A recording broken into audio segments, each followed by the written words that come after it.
Yo, welcome back to another video. I think Roman needs to retain. Roman needs to retain this Sunday, bro. If he retains this Sunday, it will silence everybody, bro. You would have thought after him beating Cody last year, you wouldn't get I would get nobody saying Roman gonna lose. But somebody told me I'm gonna cry when Roman loses this Sunday. I got that comment saved. I'm not replying to anybody else.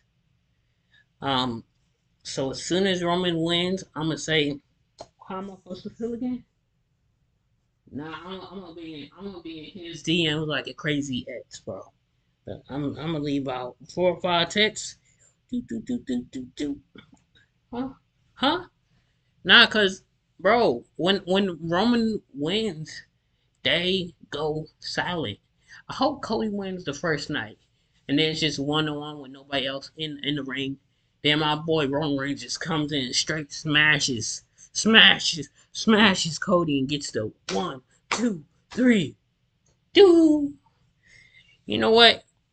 Let it just be no bloodline rules tomorrow, and we get Tama Tonga just show up and hit he hit Cody with his finisher. I don't know what his finisher is. And then Reigns just he wins. Just like that. Just like that. But anyways, let's get right into it. Y'all know what we in it for.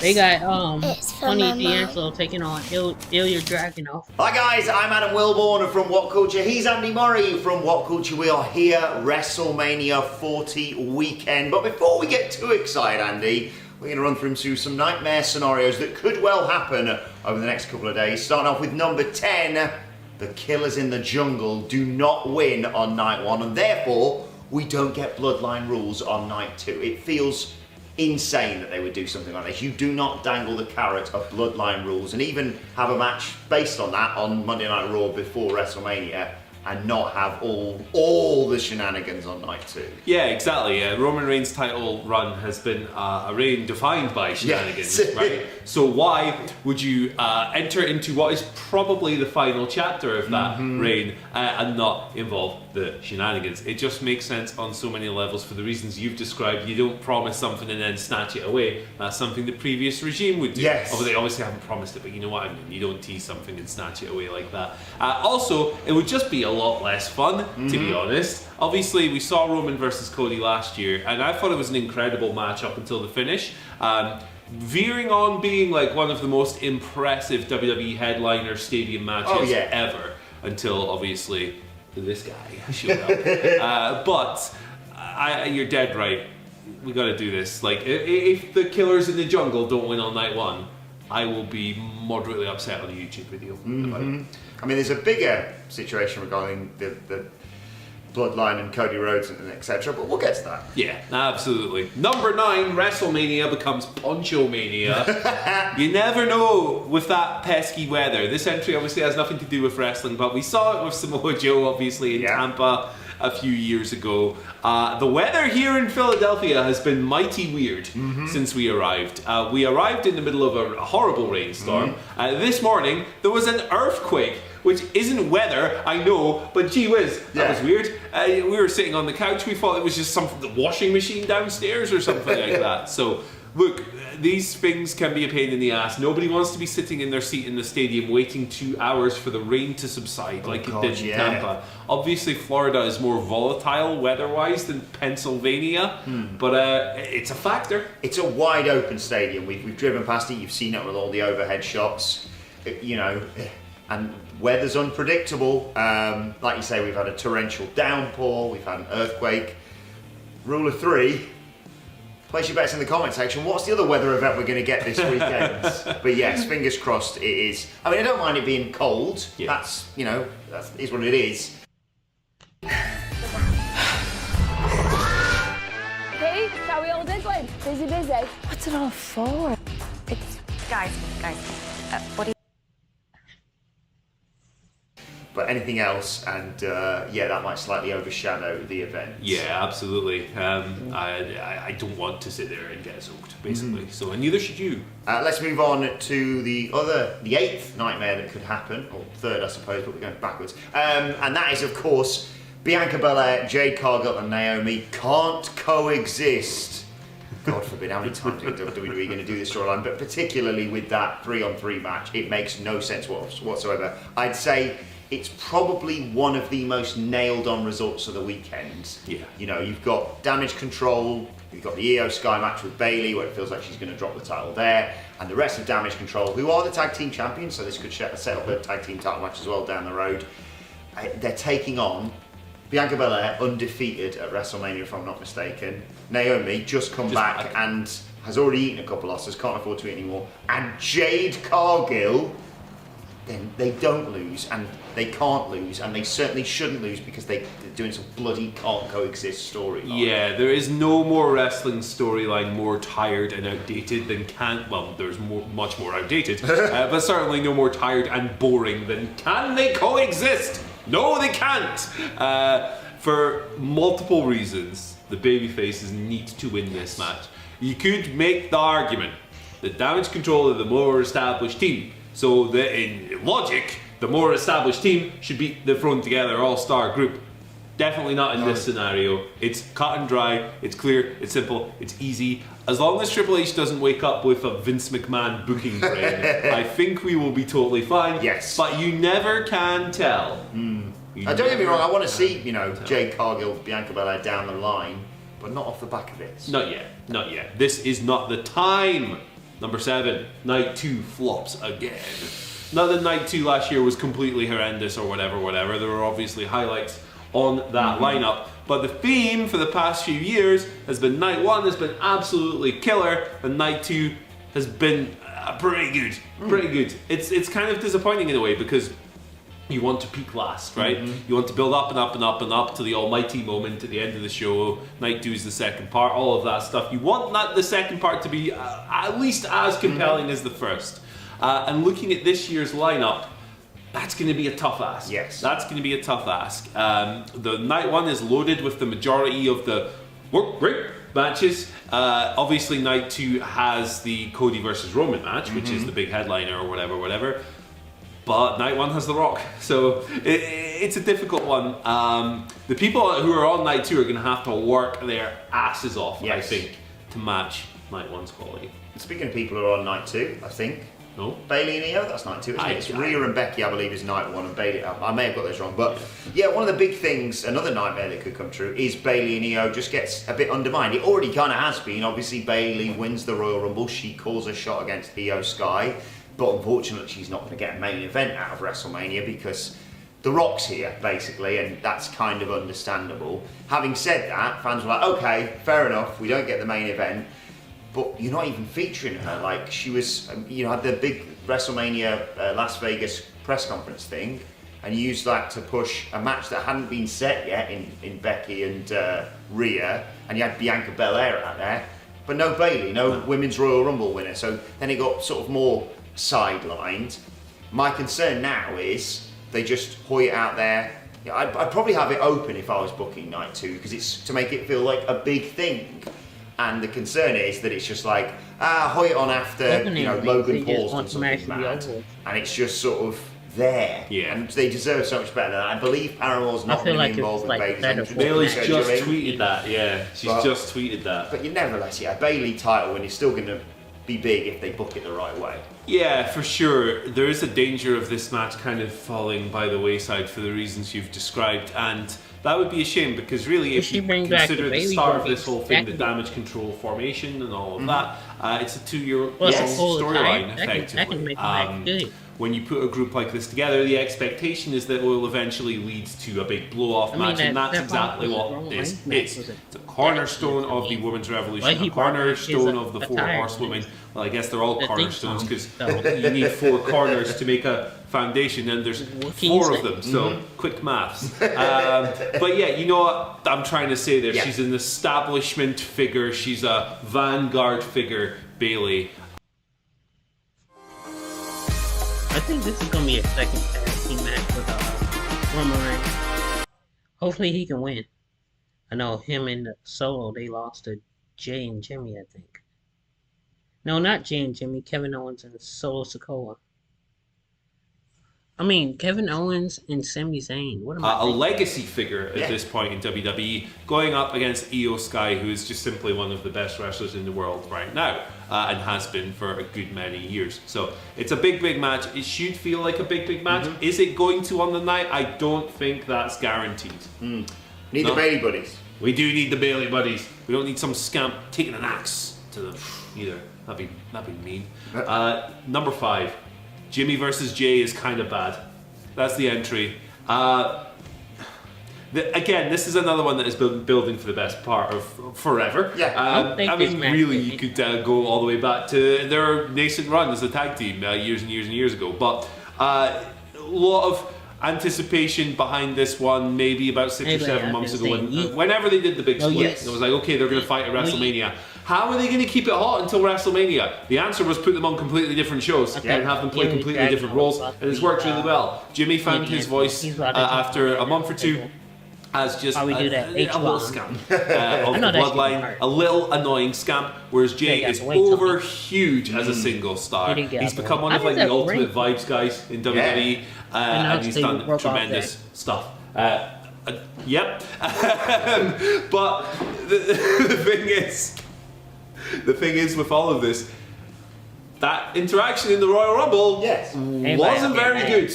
And there's no guarantee that two guys who obviously have incredible chemistry as partners and literal brothers will have the same when he gets to the ring. So I'm not going to lie, I'm a little worried about this one. I think that's fair, and I think you're right. Yeah, people were underwhelmed by their Royal Rumble interaction. I have faith that they can pull this out of the bag, obviously. Jimmy's can't be the preposterous figure he has been in this match. This is a blood feud, you know. Jimmy has cost Jay how many title opportunities over the last few months? I can't say that. So they're brothers. It's one of those ones where it's often people say it's easier to fight someone you're well acquainted with. Probably gonna go for that mascot, and that's what they're going to need to do basically. Or is he just going to do the movie? Yeah, I hope that this isn't the case. Again, this is nightmares that could happen, not that we want to happen or we think are even going to happen. There's one later on the list that I kind of want to happen. Okay, fair enough. But yeah, I think this is a card with a lot of animosity on it. Even your LA Knights, AJ Styles brawling at WWE World or whatever. They had a shoot fight to WWE World. So you've got a lot of matches to be compared to, but I think they'll be fine. I hope they are. Number 4, Damian Priest cashes in. My word, has there been a great deal of fantasy booking around this over the last... That's why the TV changed, by the way. Purple, Damian Priest Judgment Day.